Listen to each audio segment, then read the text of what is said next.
Big breaking report. ഈ വാർത്താപ്പകലിലെ രണ്ടാമത്തെ പ്രധാനപ്പെട്ട ബിഗ് ബ്രേക്കിംഗിലേക്ക് പോകുന്നു. വളരെ പ്രധാനപ്പെട്ട ഒരു വിവരം വരുന്നു. മസാല ബോണ്ടുമായി ബന്ധപ്പെട്ട് ഇപ്പോൾ മുഖ്യമന്ത്രിക്ക് ED നോട്ടീസ് എന്നുള്ളൊരു വിവരമാണ് ഇപ്പോൾ പ്രേക്ഷകരിലേക്ക് നമ്മൾ എത്തിക്കുന്നത്. Report big breaking. Masala bond കേസിൽ EDയുടെ കാരണം കാണിക്കൽ നോട്ടീസ് എന്നുള്ള വിവരം വരുന്നു. കിഫ്ബി മസാല ബോണ്ടിൽ മുഖ്യമന്ത്രി പിണറായി വിജയന് കാരണം കാണിക്കൽ നോട്ടീസ് നൽകുന്നു ED. ഫെമ ചട്ടലംഘനം കണ്ടെത്തിയതിനെ തുടർന്നാണ് നോട്ടീസ്. മുൻ ധനമന്ത്രി തോമസ് ഐസക്കിനും കിഫ്ബി ഉദ്യോഗസ്ഥർക്കും ED നോട്ടീസ് അയച്ചിട്ടുണ്ട്. അഡ്വക്കേറ്റിംഗ് അതോറിറ്റിക്ക് മുമ്പാകെ റിപ്പോർട്ട് സമർപ്പിച്ചതിന് പിന്നാലെയാണ് EDയുടെ നടപടി. ശരണിനോട് കൂടുതൽ വിവരങ്ങളുമായി. ശരൺ, ഈ മസാല ബോണ്ട് മുഴുവൻ അടച്ചു തീർത്ത ഒരു കേസാണ്. മസാല ബോണ്ടിൽ സർക്കാർ ഉദ്ദേശിച്ച അത്ര തുകയൊന്നും കിഫ്ബിയിലേക്ക് ശേഖരിക്കാൻ സാധിച്ചിട്ടില്ല. പക്ഷേ എങ്കിൽ കൂടി ആ നീക്കത്തെ പല രീതിയിലാണ് അന്ന് പ്രതിപക്ഷം വിമർശിച്ചതും കേന്ദ്ര സർക്കാരും BJPയും ഒക്കെ വിമർശിച്ചതും. ആ മസാല ബോണ്ടിൽ ഫെമയുടെ ലംഘനം നടത്തി എന്നുള്ളതാണോ ഇപ്പോൾ ED കണ്ടെത്തിയിരിക്കുന്നത്? അതിന്റെ ഭാഗമായിട്ടാണോ കാരണം കാണിക്കൽ നോട്ടീസ് നൽകിയിരിക്കുന്നത്? ആ നോട്ടീസിന്റെ സ്വഭാവം എന്താണ് ശരൺ?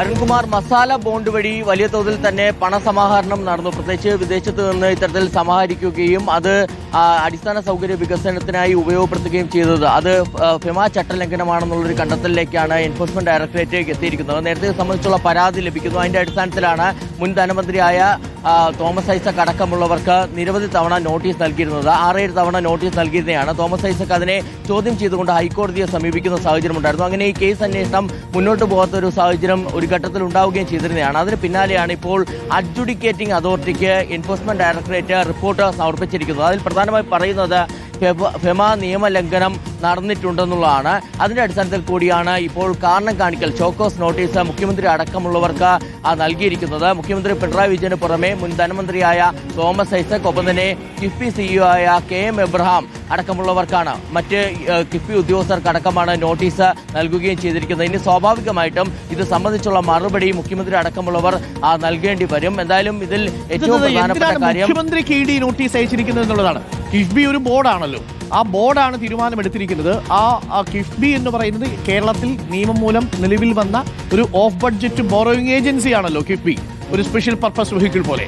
ആ കിഫ്ബിക്ക് മസാല ബോണ്ട് ഇറക്കി 2180 കോടി രൂപയാണ് നമ്മൾ മസാല ബോണ്ടിൽ നിന്ന് നമ്മൾ കടമായിട്ടെടുത്തത്. ആ പൈസ മുഴുവൻ ഇപ്പോൾ കിഫ്ബി തിരിച്ചടച്ചിട്ടുണ്ട്. 2180 കോടി രൂപയും നമ്മൾ തിരിച്ചടച്ചു. ആ തിരിച്ചടച്ചതിന് ശേഷം 2024 മാർച്ച് മാസത്തിൽ തന്നെ നമ്മൾ ഈ മസാല ബോണ്ട് പൂർണ്ണമായിട്ടും 2180 കോടി രൂപയും തിരിച്ചടച്ചു. അതിനിടയിൽ ആണ് ED തോമസ് ഐസക്കിന് നോട്ടീസ് കൊടുക്കുന്നത്.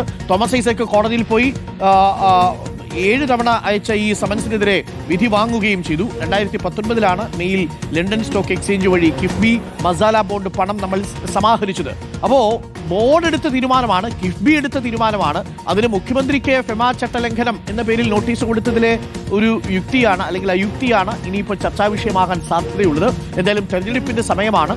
നാഷണൽ ഹെറാൾഡ് കേസിൽ രാഹുൽ ഗാന്ധിക്കെതിരെ നോട്ടീസ് അയച്ചിരുന്നു. ഇപ്പോൾ തോമസ് ഐസക്കിനും മുഖ്യമന്ത്രിക്കും കിഫ്ബിയുടെ പേരിൽ മസാല ബോണ്ടിൽ ഫെമ ലംഘനം നടന്നു എന്ന് ആരോപിച്ചുകൊണ്ട് ഒരു നോട്ടീസ് അയക്കുന്ന സാഹചര്യമാണ്. ഇത് തീർച്ചയായിട്ടും നേരത്തെ അതിൽ പലിശ അടക്കമുള്ള കാര്യങ്ങൾ ഉയർന്നതാണ്. സാധാരണ രീതിയിൽ 9.10% പലിശ എന്ന് പറയുന്നത് അംഗീകരിക്കാൻ പറ്റില്ല എന്നൊക്കെയുള്ള പ്രതിപക്ഷത്തിന്റെ വിമർശനമുണ്ടായിരുന്നു. ഒരിക്കൽ കൂടി മസാല ബോണ്ട് ചർച്ചയിലേക്ക് വരികയാണ് അല്ലേ ശരൺ?